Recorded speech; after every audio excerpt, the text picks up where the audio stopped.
അന്നോടാണ് ഈ പറയുന്നത് പടക്കം വാങ്ങി കുറിച്ചിട്ട് ബാക്കിയുള്ളവർക്ക് കടന്നു തുറക്കൊന്നും വേണ്ടേ? അതിന് തന്റെ പറമ്പൊന്നും അല്ലല്ലോ കത്തിച്ചേ.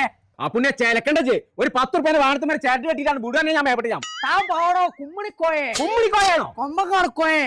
എടോ ഇത് താൻ തന്നോന്നല്ലോ. ആ വിചാരിച്ചിട്ട് എടോ കൊടങ്കോയെ, ഇന്ത്യയിലുണ്ട് കീശേരി എന്ന് പറഞ്ഞിട്ടൊരു പടക്കക്കട. അടച്ച തമ്പുരാനെ, ഇന്ത്യയിലോ? അല്ല എടോ കീശേരിയിലുണ്ട് ഇന്ത്യ എന്ന് പറഞ്ഞിട്ടൊരു പടക്കക്കട. പടക്കക്കട വെച്ചിട്ട് എനിക്ക് ഒരു വെറുതെ തന്നിക്ക. അവര് ഉദ്ഘാടനത്തിന് ദിവസം കുറിച്ചത് നോമ. അതിന്റെ സമ്മാനമാണോ ഇത്? താൻ തന്റെ എല്ലാ പ്രശ്നങ്ങളും ഞാൻ ഇവിടെ നോക്കിയിട്ട് താൻ 1 രൂപ തന്നോളൂ. താനിക്ക് ഇല്ല കോയായിട്ട് ഇങ്ങനെ നടക്ക. താൻ പോണോ തന്റെ പണി നോക്കിട്ടെ. എല്ലാം കോയുണ്ടോ അവിടെ? ഞാൻ പറയല്ലേ, ആ ഇങ്ങനെ വാ.